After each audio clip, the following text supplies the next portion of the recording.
कितना गंदा है माने यार, कहां फंसाता है, कहां लगाए हुए है, सोचो कहां लगाए हुए, कितनी भुलावे की खेल। ऐसे अभक्ष पदार्थ खवाता है, ऐसे अपेय पदार्थ पिलाता है, ऐसे अकृत्य कृत्य कराता है जिसे घृणा हो जाए, पर ये माया ऐसा आसक्त कि उसी में वो जीना, उसी में सुख, उसी में वो आनंद का अनुभव करना चाहता है। अनित्यम सुखम लोकमिमं प्राप्य भजस्व माम, ये अनित्य है, असुख है संसार, प्रभु का भजन करके प्रभु को प्राप्त हो। स्वयं कह रहे हैं इस अनित्य में मत फंसो, ये तुम्हें स्वतंत्रता दी गई, तुम प्रारब्ध के अधीन नहीं हो, कोई पशु नहीं हो, मनुष्य हो। प्रारब्ध शुभ अशुभ कर्मों के जो संचित हैं उनमें से कुछ परिणाम निकालकर इस शरीर को दिया गया है। आप जो चाहो कर सकते हो, घोर पाप कर सकते हो और बहुत दिव्य भजन करके भगवान को प्राप्त कर, यह स्वतंत्रता है आपकी, बिल्कुल स्वतंत्र हो।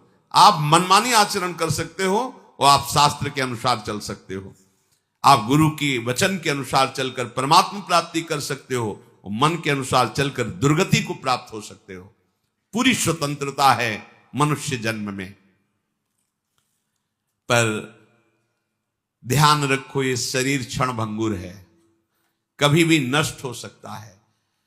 संसार के चाहे जितने पदार्थ और पद समेट लो, तुम्हें कभी शांति नहीं मिलने वाली। देखो आप लोग तो कुछ ही लोगों से मिलते हैं, हम बचपन से भगवान के शरणागत मार्ग में रहे, तो कानपुर महानगर है, एक से एक पदाधिकारी, धनी, फैक्ट्रियों के बड़े बड़े मालिक ऐसे मिले हैं जिनके पीछे 10-10 गाड़ियां चल रही, लोग गनर अंगरक्षक के लिए रखे, बड़ा वैभव। और जब एकांत में मिले हैं, उन्होंने अपनी बात कही है, तो एक साधारण पुरुष से भी ज्यादा वो अशांत है। एक किसान आराम से मेहनत करके 4 रोटी खा के सो जाता है, उनको नींद भी नहीं आती। ऐसे परिवार में कलह है, वैभव इतना है, ऐसे परिवार के आचरण को देख देख के जल रहा है, अशांत हो रहा है। क्यों? फिर सिद्धांत गलत हो जाएगा। भगवान से विमुख को स्वप्न में भी शांति नहीं मिल सकती। आप लोग तो अब आपके सामने जब उतरेंगे तो आपको तो लगेगा ही कि 10 गाड़ी पीछे चल रही, इनके एक मैदा फैक्ट्री के मालिक आते थे, इनके 10 मैदा फैक्ट्री थी, कैसी उनका वैभव। पर जब एकांत में बात करते तब हृदय यही कहता, ओहो, भगवान से विमुख होने के कारण देखो सब कुछ है लेकिन कुछ नहीं है। जिसे शांति कहते हैं, जिसे सुख कहते हैं, जिसे विश्राम कहते हैं, वो नहीं। भगवत भक्त जो भजन परायण है, चरित्र में देखा गया उनके पास सही वस्त्र भी नहीं, भोजन भी नहीं, और परमानंद में डूबे, परवाह आनंद मगन, शांति। उनके हृदय में शांति क्या, उनके समीप पहुंच जाओ तो तुम शांत हो जाओगे, उनके दर्शन कर लो तो हृदय विश्राम मानने लगेगा। इसलिए तुम्हें यदि परमार्थ का, अध्यात्म का मार्ग मिल गया तो तुम बड़े भाग्यशाली हो। अब तुम्हें सावधानी ये रखनी कि मार्ग छूटने न पावे। अध्यात्म मार्ग बहुत बड़ी कृपा से मिलता है। ये हम लोग अज्ञानी हैं, पाए रतन चीन्ह्यो नहीं, दीन्ह्यो करते डाल। ये माया श्री कृष्ण की मोहे सब संसार। दुख के समुद्र से निकलने का अवसर मिल गया है, सावधान हो जाओ। तुम्हें तृप्ति और बोध इसी अध्यात्म मार्ग में मिलेगा, केवल अध्यात्म मार्ग में मिलेगा, लोक में नहीं। अभी एक दिन एकांतिक में 20 वर्ष का नया बालक होगा, बड़े आर्त भाव से कह रहा था कि मेरी बड़ी दुर्दशा हो गई है, विक्षिप्त सा हो रहा हूं, मैंने ऐसी अपवित्र हस्तक्रिया की जिससे अपने ब्रह्मचर्य को नष्ट किया। आज हमारा जीवन ऐसा खोखला हो गया कि अंदर से अशांत, हर समय में बहुत कष्ट में रहता हूं, बहुत परेशान हूं, अब क्या करूं। सोचो, अभी 20 वर्ष की अवस्था, अभी तो यौवन का रंग आने वाला है और वो अपने आप को इस स्थिति में ले गया। अब क्या होगा? बस किस हेतु से गया वो ऐसी स्थिति में? एक जनेंद्री ने फंसा लिया कि इसके घर्षण में सुख है। स्थिति क्या हुई? पूरे जीवन की नींव नष्ट कर दी। सुख का और तृप्ति का एकमात्र उपाय अध्यात्म है। देखो, पूर्व इतिहास में, शास्त्रों में पाया गया, चाहे राजा का राजकुमार हो या किसी गरीब का लड़का हो, दोनों गुरुकुल में एक समान रहते थे। गुरुकुल में 20 वर्ष 25 वर्ष तक शास्त्र शिक्षा, ब्रह्मचर्य, संयम, नियम, फिर अपने अपने अधिकारानुसार गृहस्थ धर्म या विरक्त धर्म का अनुसरण। तो गृहस्थ में भी रहते हुए वो महात्मा ही रहते थे, क्योंकि उनकी नींव बन गई है। आज हम सुख की लालसा से अपने को ऐसा नष्ट किए दे रहे, पर सुख अध्यात्म में है, इस दुखद संसार के मार्ग में नहीं। तृप्ति का बोध अध्यात्म में मिलेगा, भोगों में नहीं। खुल के समझ लीजिए। नए नए बच्चे हैं, सर्च करते हैं तो उनको ऐसे सूत्र हमें दिखाए। जब ब्रह्मचर्य के विषय में चर्चा हुई थी तब वो साइड में ये लोग पढ़े लिखे दिखाए कि देखो ये क्या बोल रहे हैं। वो बोल रहे हैं जब तुम्हें कोई फ्रस्ट्रेशन धो क्या आवे तब आप ऐसा कर लो, बड़ी शांति मिलेगी और आपका खून बढ़ेगा। नए नए बच्चों को लगा कि सुख भी मिलेगा और स्वास्थ्य भी बढ़ेगा और फ्रस्ट्रेशन भी जाएगा, मतलब लाभ है। सर्वनाश कर दिया इन अज्ञानी लोगों ने, सर्वनाश कर दिया। ये उन महात्माओं के वचन हैं जो जीवन में अनुभव किए हैं। जो विषयी पुरुष भोगों को सुख मानता है वो निर्णय कर सकता है जीवन उज्जवल कैसे बनेगा, बलवान कैसे बनेगा। बिना संयम के, बिना नियम के आज तक कोई बलवान बन पाया है? कैसी दुर्दशा बच्चों की हो रही। छोटे छोटे बच्चे जिनका भविष्य उज्जवल होना है, तेजस्वी होना है, जो हमारे देश के काम आवे, जो हमारे समाज के काम आवे, वो अपने शरीर की ऐसी दुर्दशा कर ली कि वो खुद जीने के लिए परेशान है। तुम्हारे समझ में नहीं है तो हमारे पास आते हैं तो बताते हैं नई नई अवस्था की क्या हुआ। सुख की खोज गलत जगह। अध्यात्म में सुख है, सच्ची मानिए। ब्रह्मचर्य एक वो महान आशीर्वाद है भगवान का। आपसे कोई और साधन न बनता हो, यदि ब्रह्मचर्य है, एक अपार शीतलता, कोई भी रोग तुम्हें परास्त नहीं कर सकता। सच्ची एक नवीन उत्साह, बुखार है, किडनी फेल है, दर्द है, एक नवीन उत्साह, एक नवीन बल तुम्हें कहीं झुकने नहीं देगा।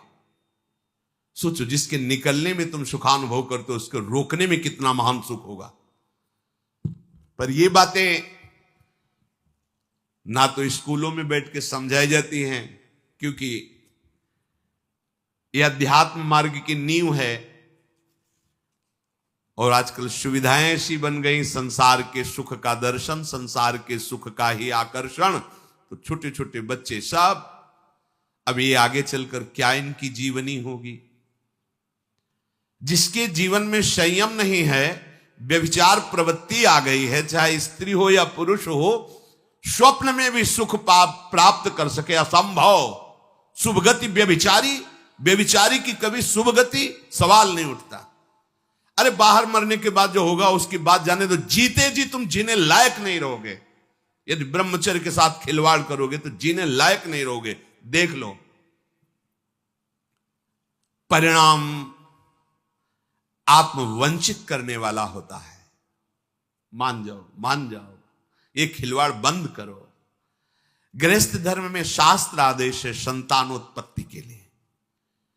बार बार हम प्रार्थना करते हैं, यदि आप कुछ वर्ष ब्रह्मचर्य रहकर नाम जप करें, फिर संतानोत्पत्ति की सेवा भगवान की सृष्टि वर्धक, तो आप देखेंगे आपका पुत्र तेजस्वी, बलवान, बुद्धिमान, धर्म का पालन करने वाला, जब आप ही बेविचारी हैं तो आपकी संतान क्या होगी? आप ही धर्म भ्रष्ट हैं तो आप क्या प्रकट करेंगे?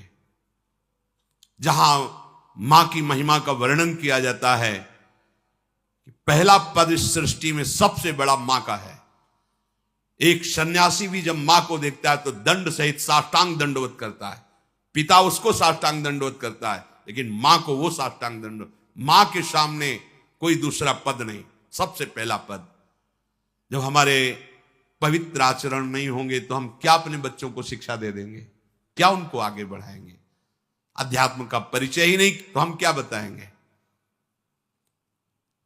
भोगों में तृप्ति आज तक किसी को नहीं मिली, यही भगवत प्राप्ति में सबसे बड़ी बाधा है। ज्यों ज्यों तुम भोग भोगोगे वैसे वैसे भोग आसक्ति बढ़ती चली जाएगी। इसलिए संतों का अनुभव मान लो। विषयान विषवत त्यज्य, भोगों से डरो जैसे विष से डरा जाता है। देखो अज्ञान की वृत्ति, जैसे अपने लोग संत वेश में हैं, भगवत मार्ग के पथिक है, हमारे सामने मदिरा की बोतल रखी जाए तो कैसा?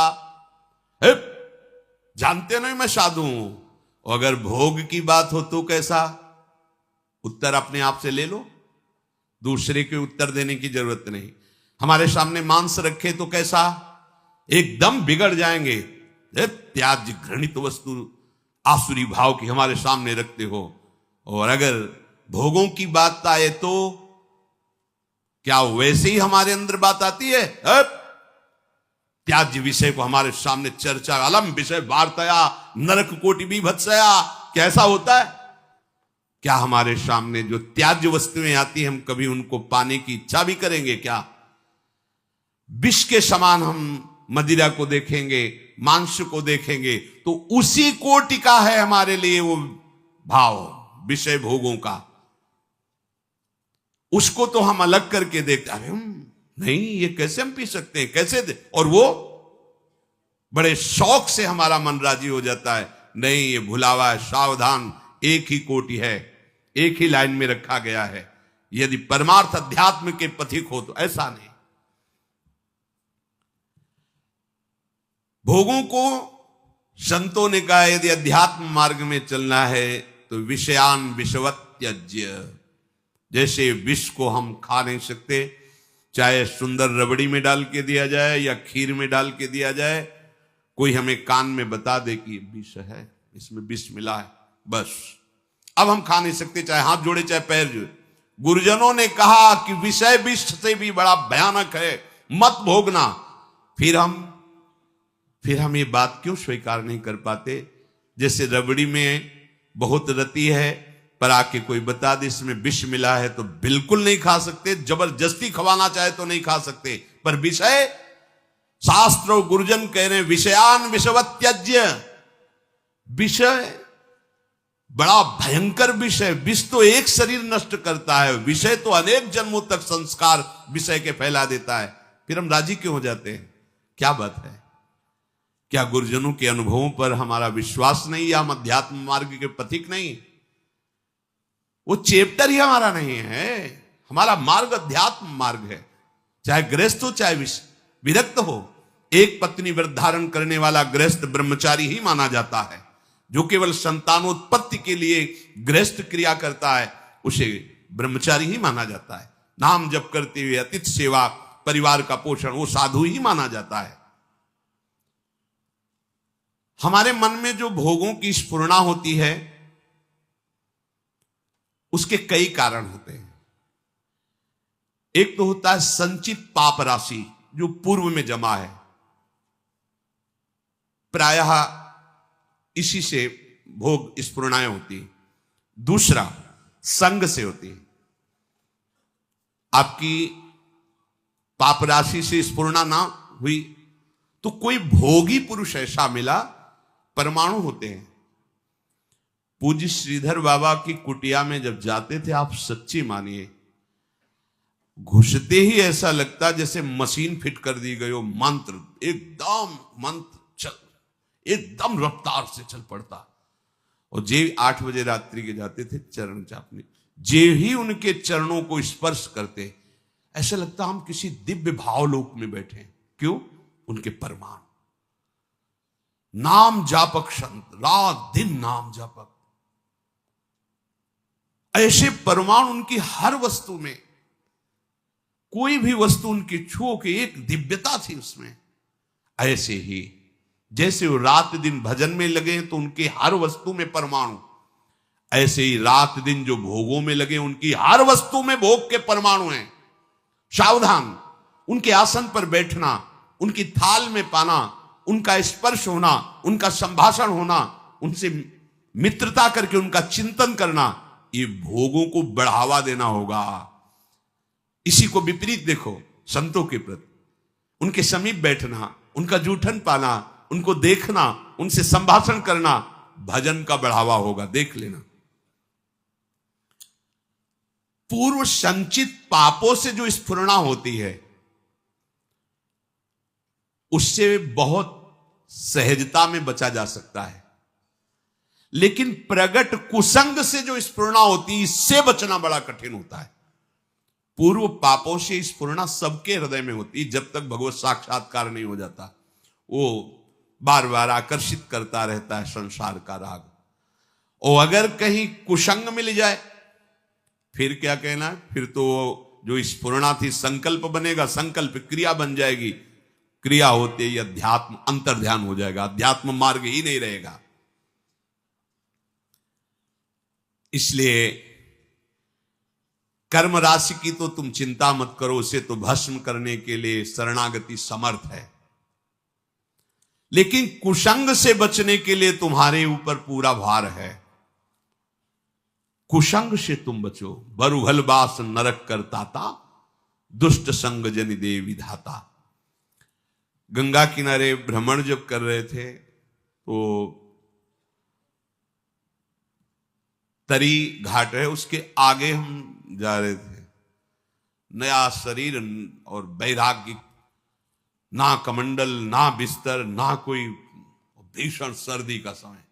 एक मार्किन नीचे पहने लाल रंग से गेरुआ, बस लंगोटी, और एक मार्किन बस ऊपर, कोई नहीं, कोई कमंडल नहीं, कुछ नहीं। रोम रोम हर समय सर्दी से व्याप्त रहता। भोजन की व्यवस्था जहां ठाकुर जी कर दें। तो माह के महीने में रामनगरिया लगती गंगा किनारे, जैसे माघ मास में वहां प्रयाग में, ऐसी जगह जगह मान लो 10,000, फिर 10,000, ऐसे 2-4 किलोमीटर ऐसे ऐसे नगर जैसे बन, रामनगरिया उनको कहते हैं। किनारे से चलने पर वो मिलते हैं। तो एक महात्मा जिनकी पोशाक बहुत अच्छी लग रहा था, सुविधाजनक जीवन है, तो देखा बड़े बुजुर्ग अवस्था के थे। उनका, हे महात्मा, देखने से ही लग रहा है कि तुम गंगा की परिक्रमा दे रहे हो। उनका, परिक्रमा तो नहीं, पर गंगा किनारा ही हमारा जीवन है। बोले आओ 2-4 दिन रुक लो। पूरा रामनगरिया सब अलग अलग तंबू लगे, जैसे प्रयागराज में ऐसे बड़ी व्यवस्था, बड़े ऊंचे ऊंचे ऐसे गद्दे और तंबू, क्योंकि बहुत सर्दी गंगा किनारे तो और पड़ती है। हमें भी लगा चलो संत भगवान 2-4 दिन के लिए कह रहे, रुक जाते। जो ही रुके 12 बजे कितने प्रकार के भोजन, खीर, ये हो, जहां रोटी भी नसीब नहीं हुआ। तो हम कहा चलो भगवान की बड़ी कृपा, 2-4 दिन जो है दोपहर में पाया। रात्रि में उन्हीं के पास शयन किया, बड़ा तंबू था, ऐसे हो ऐसे। दूसरे दिन सुबह 8 बजे के करीब जलेबी का भंडारा था, फिर राजभोग अलग। खूब ऐसे पुण्यात्मा जन करते रहते हैं। पास में और भी ऐसे शिविर लगे थे उनके निज जनों के। तो उनमें से एक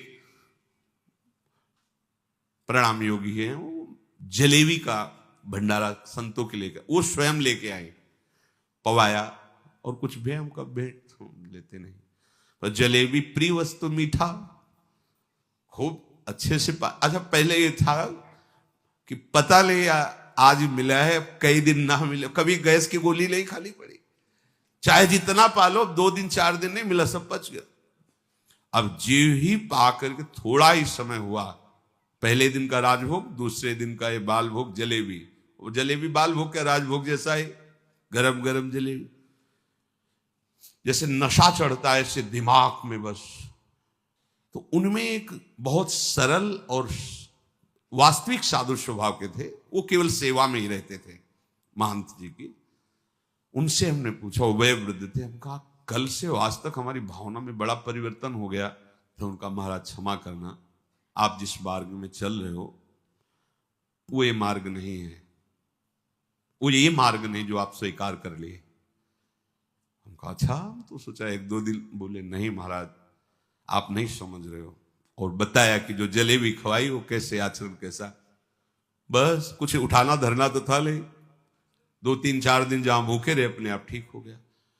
अन्न का कुसंग, व्यक्ति का कुसंग, ये परमार्थ की राह को भटका देता। उपासक को सदैव ये देखना चाहिए कि मेरे मन की स्फुरना कहां है, प्रियालाल के प्रति है, भोगों के प्रति। यदि भोगों के प्रति हो रही तो त्रुटि कहां है, पूर्व पाप संस्कार से हो रहे हैं या कहीं कुसंग हो रहा है।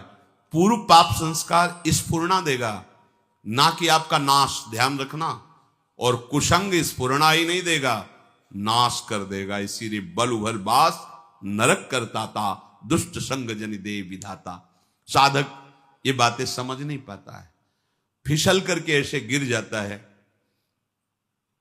बहुत सावधानी की आवश्यकता है, हर समय अध्यात्म मार्ग पर आपकी दृष्टि बनी रहे।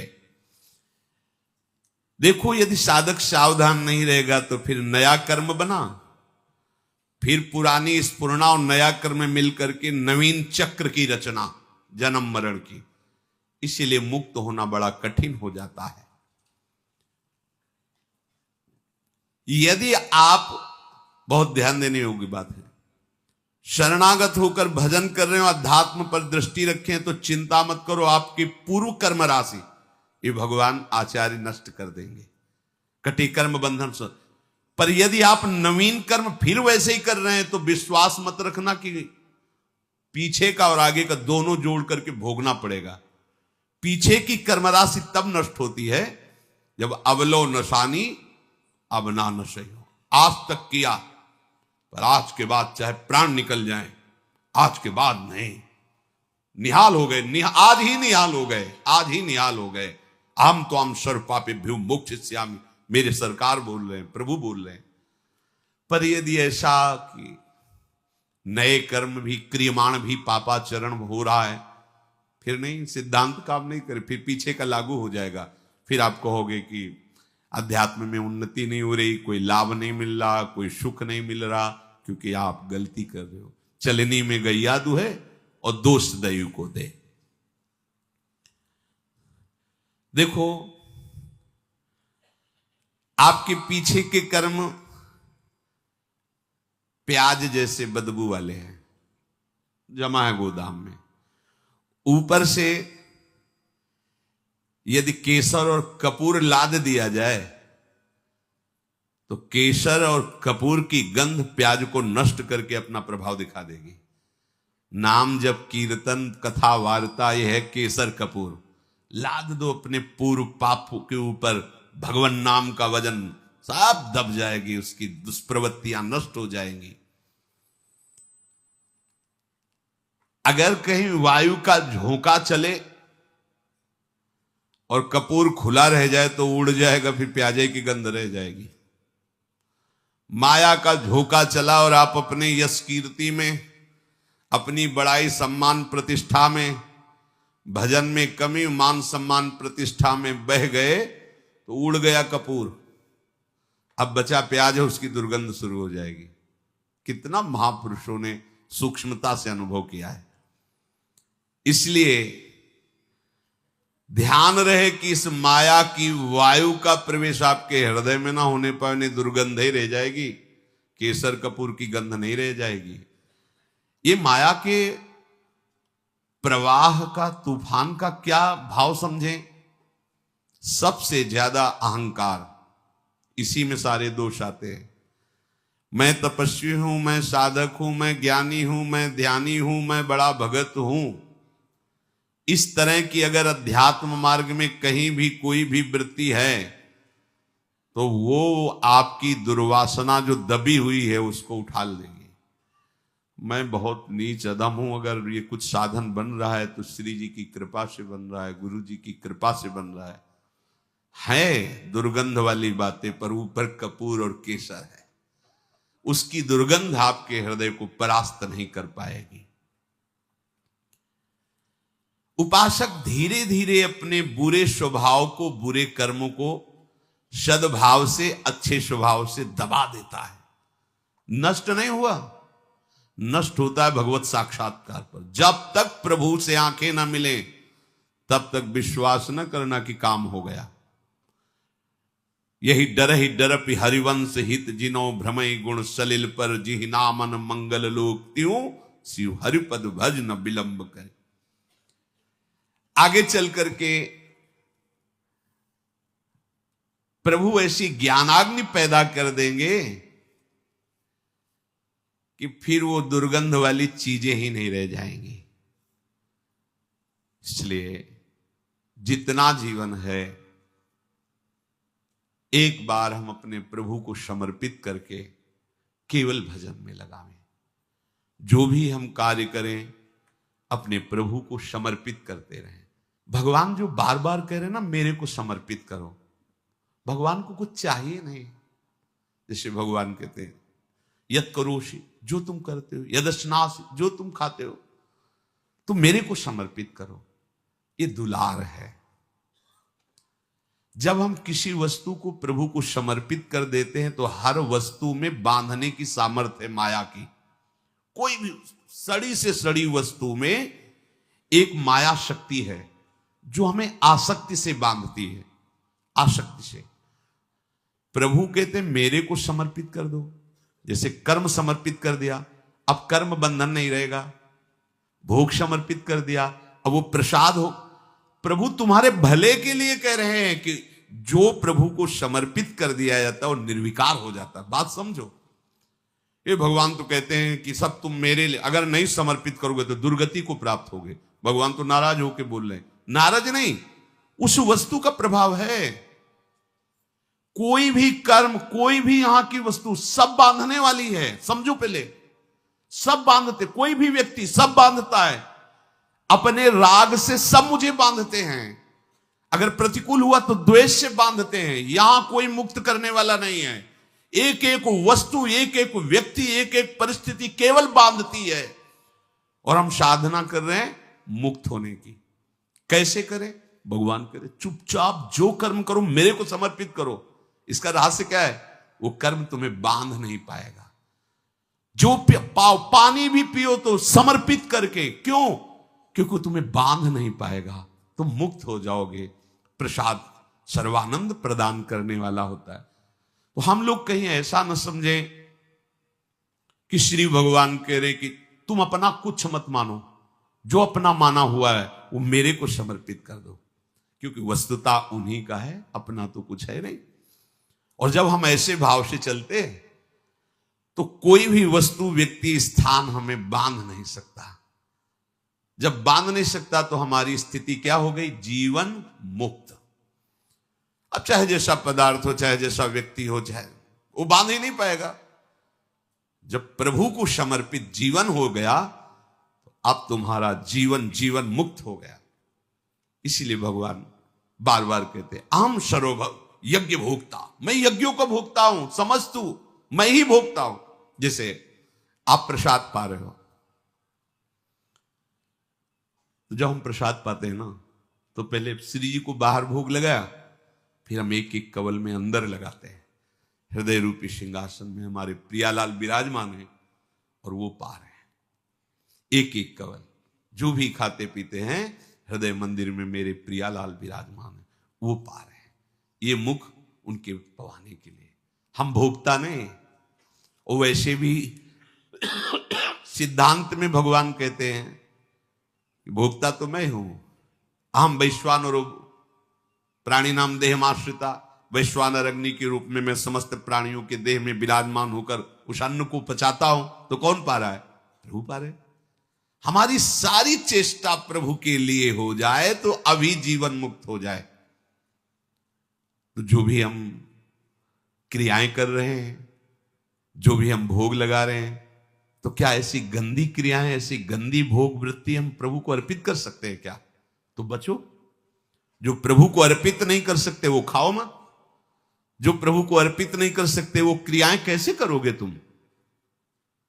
अरे जब सद क्रियाएं तुम्हें शुभ क्रियाएं ना बांध पावे, इसलिए वो कह रहे हैं समर्पित कर दो, तो असत क्रियाएं जो समर्पित नहीं होती हैं उनसे तुम्हारी दुर्गति हो जाएगी, और ये जीवन केवल भगवत प्राप्ति के लिए।